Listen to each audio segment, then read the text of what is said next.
I'm Wendy Capewell, an experienced counsellor and psychotherapist. I work with so many people who feel that they're the only ones struggling with the issues that they share with me. Possibly, like many of you, they feel so alone.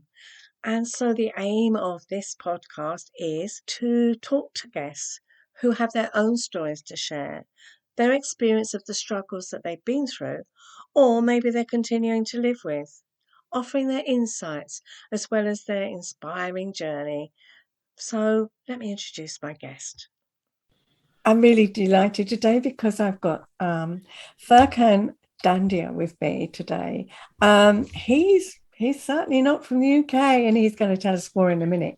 I'll get him to tell us more, but he's a therapist, a coach, an author, a speaker, and a podcast. And it's such a delight to speak to him. Furkhan, please, can you introduce yourself and tell the audience more about you? Yes, absolutely. Thank you for having me on, Wendy. My name is Furkhan Dandia, as you mentioned. Yeah, right now I'm working as a therapist and I do my own podcast, which is called Easy Conversations. I released a book a couple months ago. It's called The Pursuit of Self-Love, 30 Uplifting Messages and Reflections. And then speaker, yeah, that's kind of more of something new. I'm starting to do a lot more workshops and get involved in that space. But my story really started 5 years ago. I was working as an engineer. That's my background.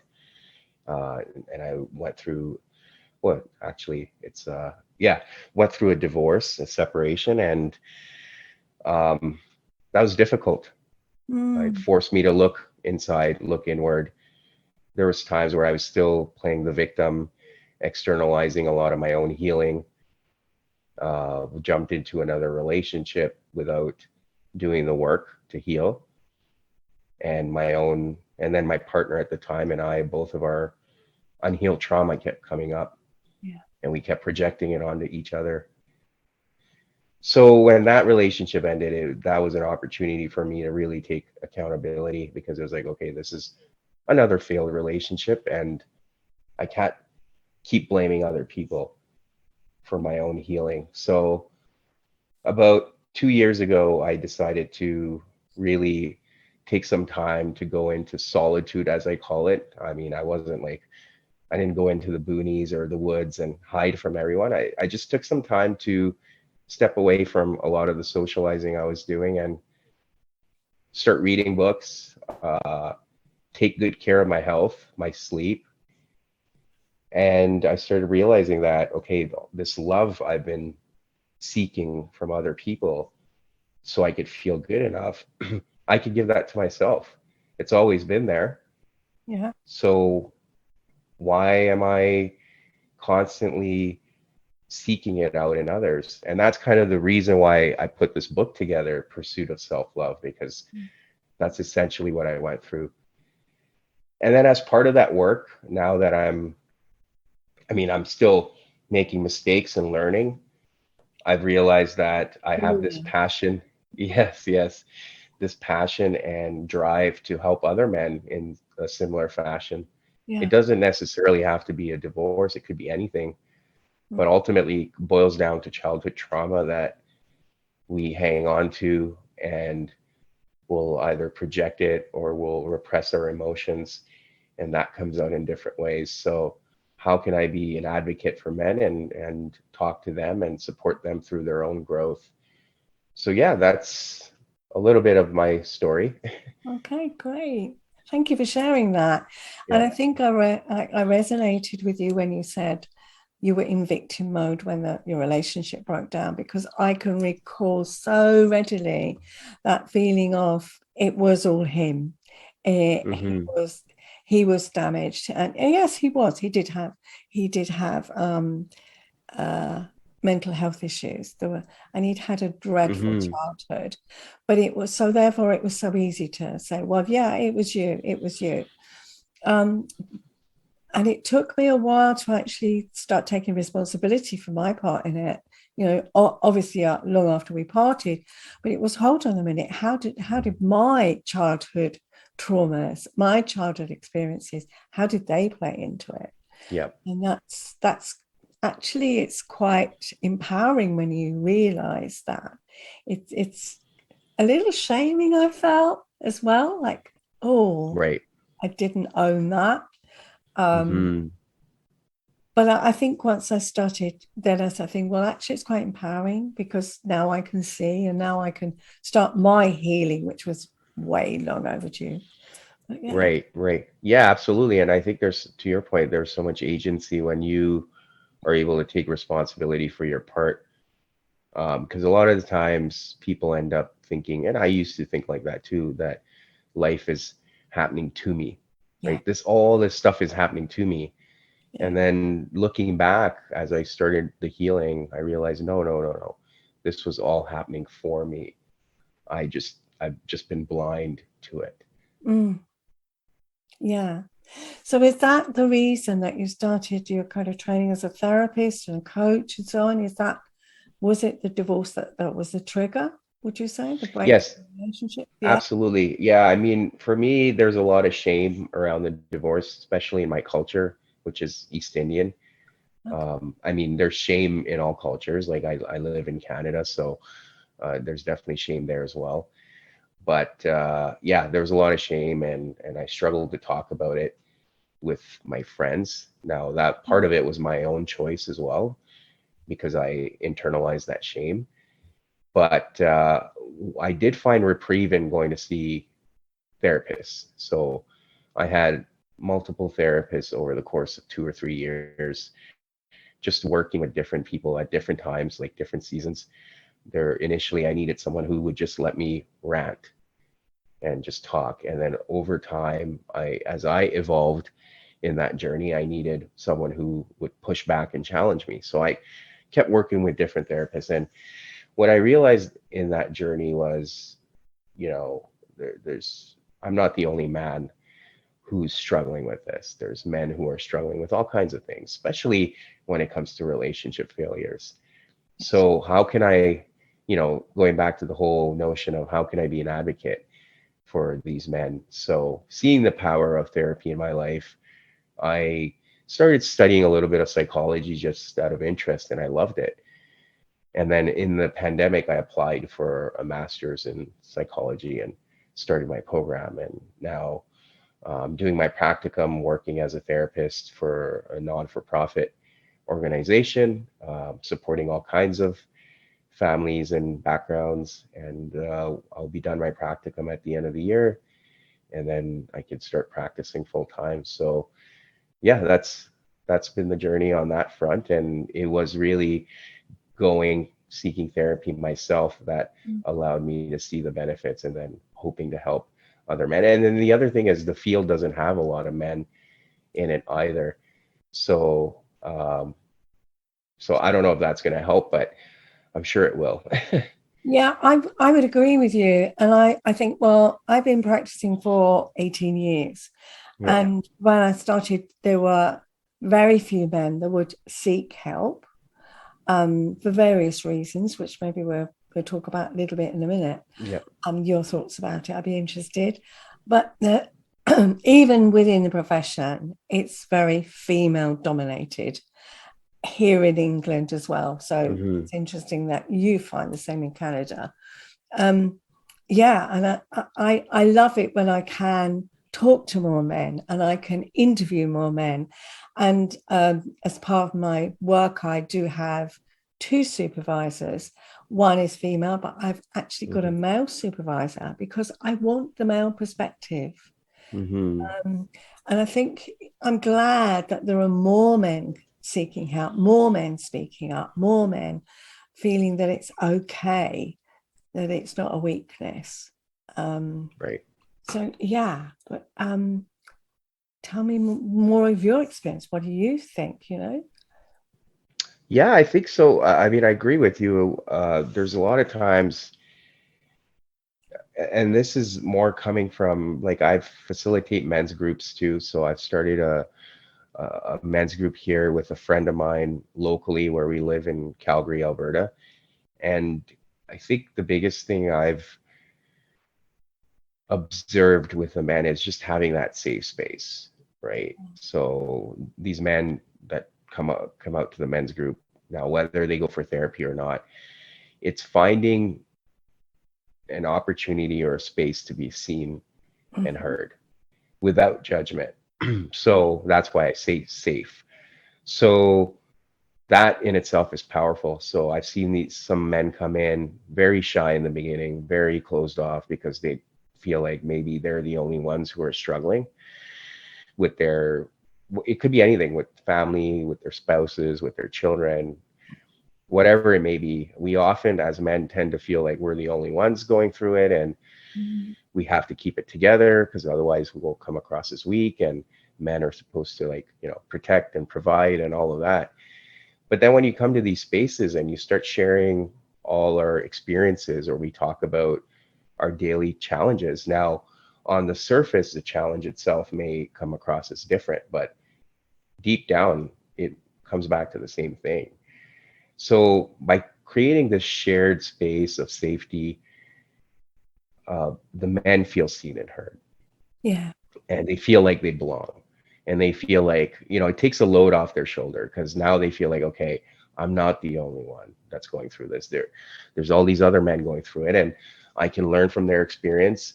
I can share my own experience, and collectively we talk about it. And I don't think anyone really has the answer, but when you start talking about these things, you can get closer to an answer. And it's still not complete, but it supports each other, right? And that's why I think it's powerful for men to be able to seek that therapy too. But I find a lot of that power comes in men's groups, and that's what I've experienced. Because I tend to talk about this, but our ancestors, or thousands of years ago when we were living in tribes, the men would sit around a fire and talk and connect and share stories. And we've lost that, especially in the individualistic world we live in, the cultures we've created. It's, you're out there for yourself, and it's hard to have that connection. So that's what we've cultivated here in the men's group.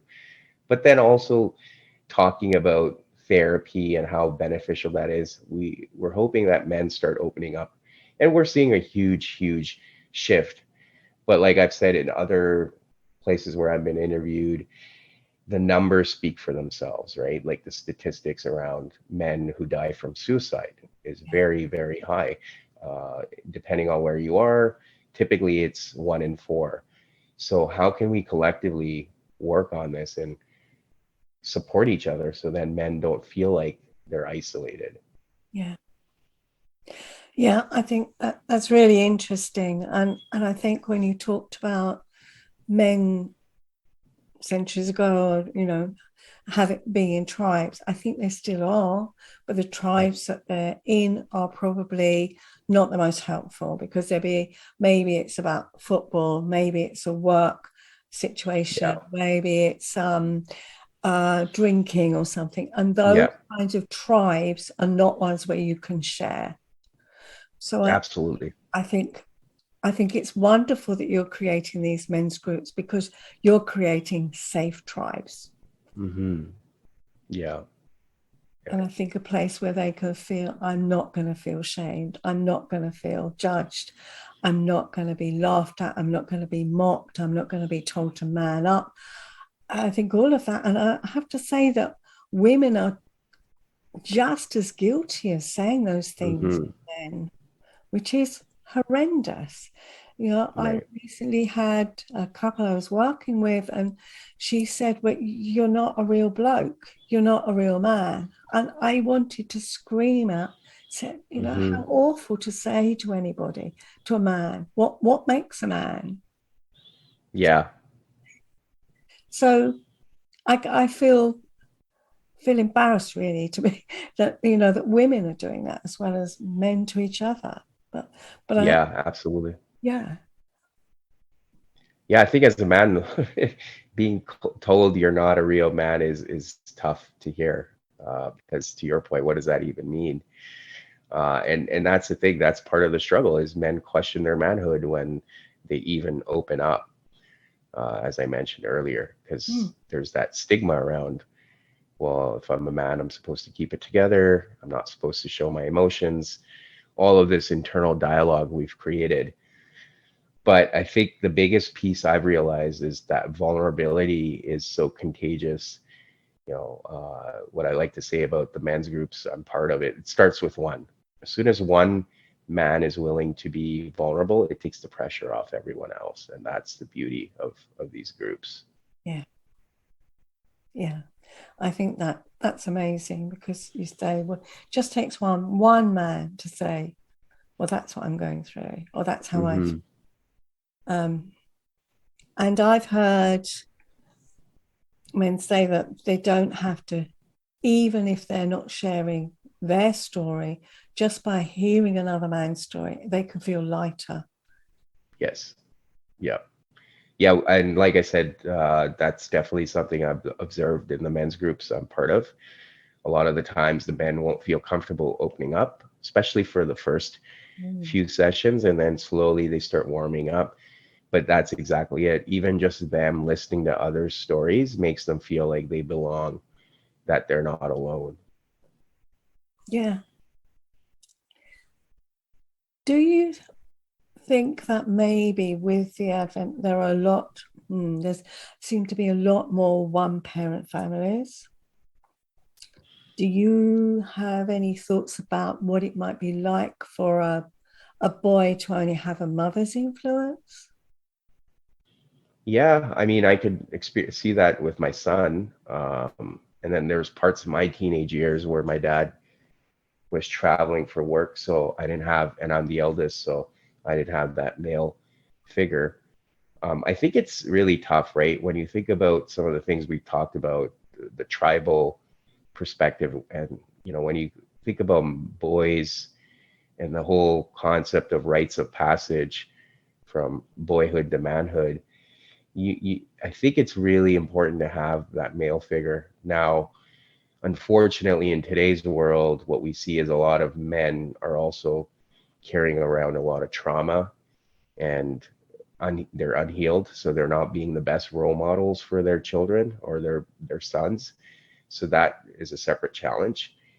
But I absolutely think you need that role model figure, especially for boys, because then you start going through some struggles. I see with my son, right? He's getting to an age where now he's starting to get all this aggression coming out of him, right? This energy that most boys have. And it's, how do you support him? Like when he's with me, it's figuring out how can I support him channel that energy in a healthy way.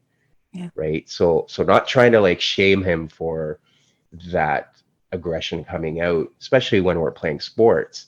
But it's like, okay, how can you channel it, or how can you leave it on the field, and then once you're off the field, you're with your friends and you treat them with the same level of respect. So it's teaching those things to the boys that often gets missed. So then there's shame around the aggression, because in our society we say aggression is negative. Yeah. So there's shame around that.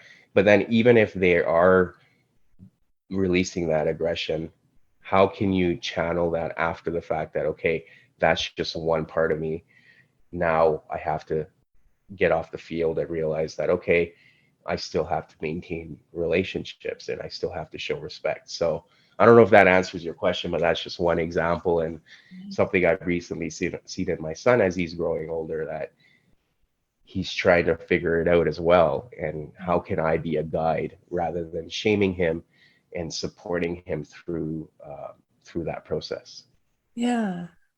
And it's very, and it's like, if boys especially, or even, well, girls as well, if you don't have that male influence, you're only getting the mother's perspective, the female Mm-hmm. perspective. And we need both. We need to know what a good male role model is like, um, and what a good relationship looks like. And that's hard when you split from your partners, when the relationship splits. But I think also you're getting a mother's view of what her son should be like, And that's a Hmm. very one-sided way of looking at things. Sometimes I think the son can feel that he's got to take over as the head of the household, and that's a Yep. huge pressure. And then you've got the mother kind of, instead of treating her son as a boy and needing that male influence, she's leaning on him, or maybe putting the blame and saying all men are dreadful and so on. I mean, there's lots of Yep. messages that can get quite distorted, aren't there? Yeah, absolutely. And that resonates for me. I remember like I ended up taking on that role of being the eldest, and then with my father not around as much, I ended up taking on that role of being Mm. the head of the household. And that comes with a lot of pressure. I carried a lot of weight on my shoulders, and it was, in some ways, at times, it was toxic because I didn't know how to handle it. Yeah. And I went for therapy. Well, I mean, I did go for therapy, and we talked about that too. And my therapist said, your mom never asked you to take on that role. Right. And I was like, yeah, that's true. So that made things a lot easier for me to move past that, because there was always this um, pressure on me to be like, okay, I'm going to take care of everything. Yeah. And in that process, I kind of forgot about my own needs. And then eventually that led to a lot of resentment. Yeah. Absolutely. Yeah. And I think that's very honest of you to sort of own up to that, because and share that, because that's a difficult one. And I guess if you feel that you've got to be the strong man, then how can you show your vulnerability? So all of that comes up to say, I've got to be tough, I've got to be strong, I've got to protect mom, I've got to protect my siblings. There's so Yeah. much. So how can you show your vulnerability? Because there's so much weight there, as you said. So yeah, that's Yeah. a big one. Thank you for sharing that. Hmm. You're welcome. Yeah. So I think it's I love to hear when the men's side of it, and men supporting men, and yeah, everyone's supporting it. We hear so much about women's rights and women's groups and so on. And yeah, we do. Women have fallen behind in lots of different ways, not been treated right, and so on. But I think Hmm. men have got forgotten in some areas as well. So it's always heartening for me to hear of the support that men are getting. Yeah, Yeah, yeah. I mean, we're all in this together, right? So yeah, absolutely, I agree with you. It's making sure we're not undermining anyone, but making sure everyone has the support they need. And for me, I can relate to the male experience. So I, like I said, for me, it was a goal to be an advocate and support in that space to the capacity I can. yeah, yeah. Thank you. I thank you. It's been a delight talking to you today. Well, I want to ask you, what is one thing that you would like, men especially, and women, I think both, all genders, what can they take away with them today? What would you like them, the one thing that they could take away? Yeah, I think through all of it, the biggest thing I realized that a lot of things happened for us throughout life, and especially in our childhood. And most of the time, we're naive, innocent children, and we don't deserve a lot of the trauma or whatever that we inherit. But it is our responsibility to heal. And I think once we're able to, and as you and I talked about in the beginning, once we're able to recognize that, we have so much more freedom and influence over our lives. And people tend to give that power away Mhm. by victimizing themselves. But take that power back, take that responsibility, and you won't believe what's on the other side, right? Like once you're able to heal yourself, then you're in a much better state. You have so much more compassion and empathy for yourself, but Yeah, you also have that same level of compassion and empathy for other people, because then you start seeing the child inside of them that needs healing, that needs to be seen, that needs to be heard. yeah, And that's where I think we can all connect and heal together and get closer together, especially in today's world where there's so much divisiveness, so much polarization. That's what's missing. Yeah, yeah, totally. I agree. Thank you so much for being my guest today. I've really enjoyed chatting with you today as well. What's one easy way that people can get in touch with you, Furkhan? Yeah, I think I'm the most active on Instagram, so that's probably the best way to get a hold of me. My Instagram handle is a bit of a mouthful, but it's Eunoia Zen. It's spelled Eunoia Zen, and that's on Instagram. Brilliant. Thank you.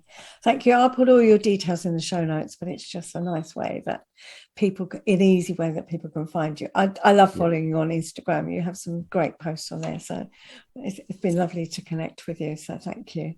Thank you for your time. Yes. Yeah, thank you for having me, Wendy. I appreciate it. I hope you found this episode interesting as well as helpful. Do get in touch if you would like to learn more about working with me. My email address is info@wendycapewell.co.uk. Take good care of yourself. Until next time.